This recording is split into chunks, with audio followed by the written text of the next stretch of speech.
So olunaku olwaleero njagala okuba nga mbabuuzaako yonna gye musinzira okuba nga mutuuliriza olunaku olwaleero. Bannange twolekera ennaku ez'ebikujjuko kansuubire muli bulungi. Olunaku olwaleero tugenda kuba twogera ku nsonga ekutta kati mu wiiki eno, ensonga ya Pastor Bugingo zaako ne Makula n'ensonga endala nnyingi nnyo eziyinza okuba nga zikutte omubabiro, naye nga sinnakutwala ludda olwo kubanga g'okkuba essimu. Njagala okujjukiza gwe wenna anyumirwa akazannyo k'okusiba ku mizannyo egy'enjawulo kiyite betting nti 1xbet. Nyongera okujjukiza bw'oba tonnagiregistalingako yessaawa okikole kubanga kya bwereere. Ate njagala okukutegeeza nti bw'oba wakaregistalinga bwoti ogenda kufuna bonasi ya bitundu 200 ku deposit gy'osooka okuteeka ku akawunti yeeyo. Ate era ebitundu ebyo 200 ojja kuba obikozesa okubetinga ku mizannyo egy'enjawulo. Naye njagala okutegeeza nti ekyo osobola okufuna bonasi eyo ng'okozesezza promo code 256C 256C ye promo code gy'ogenda okuba ng'okozesa okufuna bonasi eyo. Era ng'essaawa eno njagala okutegeeza nti bw'oba oyagala okuregistalinga right away, kozesa link eri mu description ya video eno katikati obe nga weefunira bonasi eyo. Naye teweerabira nti okubetinga tekukkirizibwa abo baka wansi wa myaka 24, so nga naawe akikola betinga n'obwegendereza. Olunaku olwaleero yogera naffe ku nsonga ezo ezikutta kati. Ali ku simu asosi. Hello. Katuyimuse amaloboozi, omwana wa ssebo Kristo azaaliddwa, tugende mu kkanisa, abalala mu Kereziya, n'omulwadde ku kitanda osabirayo. Mukulu wangi ssebo ogamba otya leero? nze batalisi solido y'abakyala wano mu Ndeeba, omuwagizi wa Manchester United eya Ronaldo. mukuba ennaku zino muli bazibu. Mudu yasse kukulu naye obuyimba tetunnabuwulirako ku mukutu gwaffe guno. Kiki? Temulina hard flask diski? MP3 gye mutalina? Tujja bukuba. Batajjoko. Omukulu Bugingo ne munne Makula beebale kulinnyisa miwendo gy'amafuta. Leka naawe ate batya? Ate owaayi. Abakulu abo beekoze obubadi. Ffenna ne tuva ku biruma eggwanga ne tudda ku abo. Abantu mu kifo ky'okwogera ku biruma eggwanga tuli ku nsonga z'oyo Haji. Ebyo byo tebiruma ggwanga ebibye. Erumaani. Ate musajja gwe tonzigyako waya. Okimanyi abaana baffe abali mu P5 singa bamazeeko P7. Naye aba tuli mu bya Bugingo kufuuka nakyemalira. Ebbeeyi y'amafuta erinnya kumukumu, emmotoka abamu banaatera kuziteekamu buugi na kwenkya. Kyokka mu kifo ky'abantu nga mmwe okwogera ku nsonga bwe ziti eziruma eggwanga muli ku bya Abdumulasi Bugingo wa faamu. What a joke. Kale mazima omutima gunnuma. Buli lwe tuva ku by'amakulu ne tudda ku bitalina makulu, eby'amakulu byongera okwonooneka.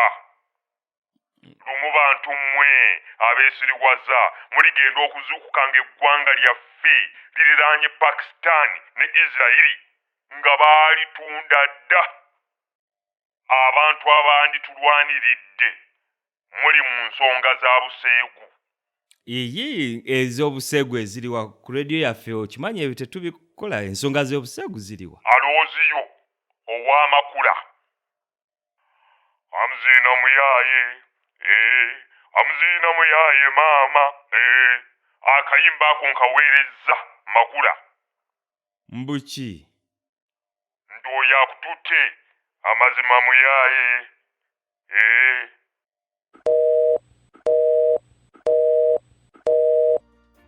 Alright, tulabire ab'omu Ndeeba. Hello. Presenter. Bonjour. Wangi? Comment? Ça va?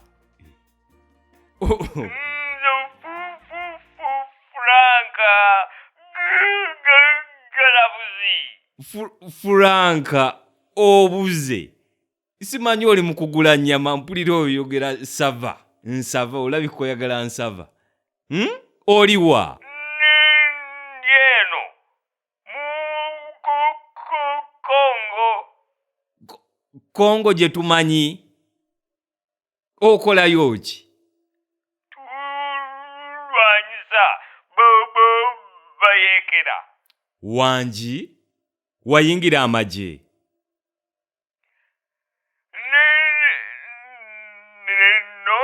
Nedda.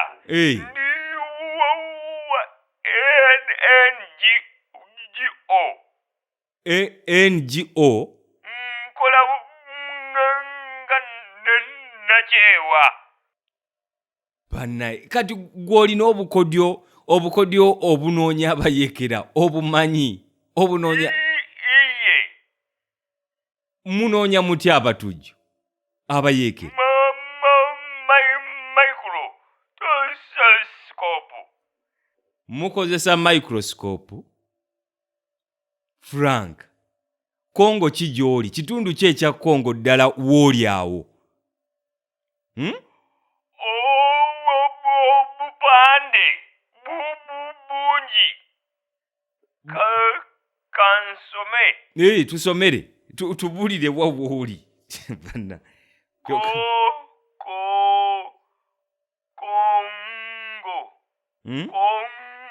Kongola mabere. Frank oliwa? Kongola mabere. Naye onookomadde otusirwalirako. Frank. Omulala ali ku ssimu. Hello. Sebo weebale kuweereza. Kale ssebo. Ono myasi. Omutunzi w'eddagala ly'ekifuba n'essenyiga. Ow'entebe mu kitoolo.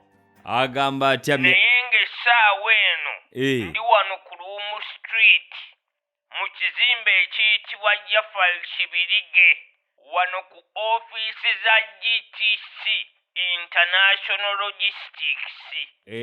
Awo opposite ne Universal House.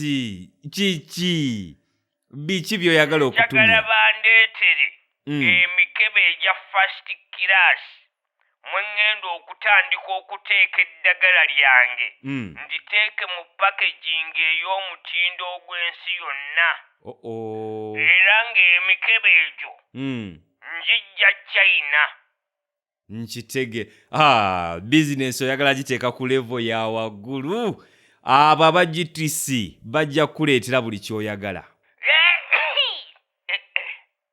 Bannange. Naye oliwona ddi? Sebo nsaba ku nnamba ya Teddy Bugingo. Ojagaza ki? Njagala kumuggyako kiwuubaalo.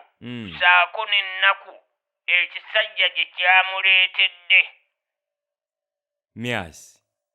Ate nze njagala okumukakasa nti teyeeraliikirira kubanga nze n'amaanyi nnina. Ate era ne ba ex bange bonna baafa. Agenda kubaaliisa buti nga tapapa. Era njagala mukakase nti yenze gwe yalaba mu zimagaziini. Era ne bw'aba mulokole nja kukyusa eddiini. Otyo? Bannange. Kyokka myasi. Bannange. Yongerako nti myasi owa Teddy Bugingo. Sente nnina noonya mukazi gwe nzina naye. Genda eri. Ab'entebe mu kitoolo, ab'entebe yonna kitundu ky'entebe tubabuuzaako. Hello?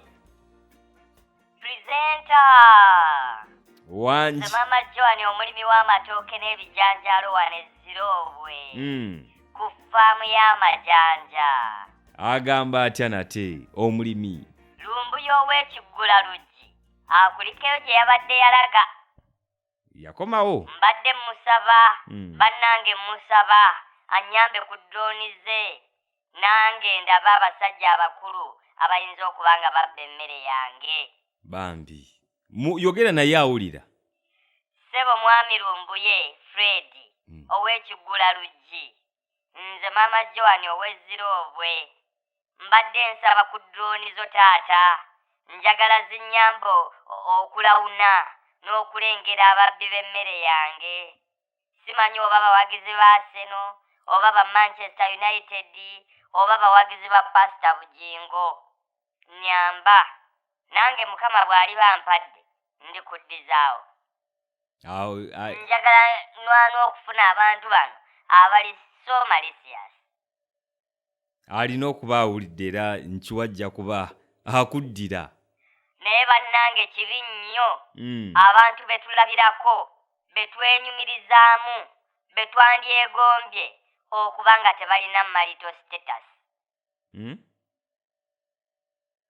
Pastor Bugingo abantu gwe beenyumirizaamu n'akola ekintu bwe kityo kyalagidde ddala nti talina marital status. Bakyala bannange bw'oba onoonya omusajja ow'okufumbirwa kakasa nti alina marital status.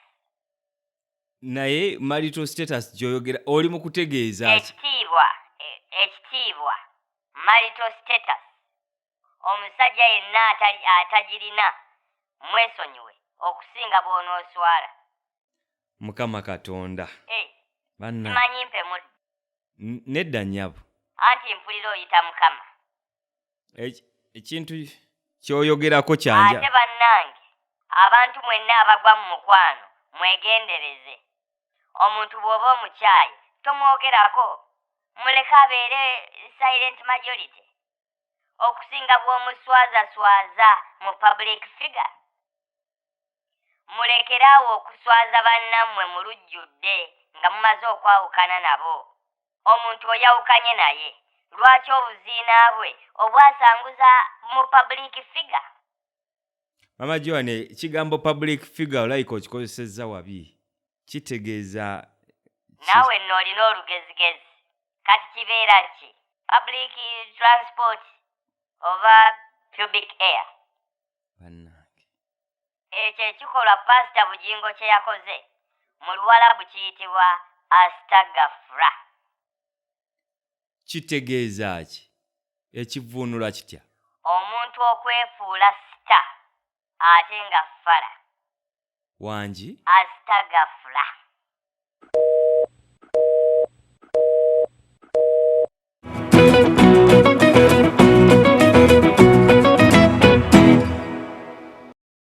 Thank you for watching our video. Now, have you registered with 1xBet yet? In case you haven't, you can do it right now for free. 1xBet has introduced a new promotion, the Hyper Bonus Promotion. Increase your profits through the Hyper Bonus Promotion. Get up to 250% bonus by placing accumulator bets of 4 or more events with an odd of 1.2 and above. Remember, the more events you add to your winning bet slip, the bigger the bonus you receive. To be part of the Hyper Bonus Promotion, join 1xBet today using the link in the description of this video. Don't forget to read the terms and conditions before you start betting. What are you waiting for? Join 1xBet today.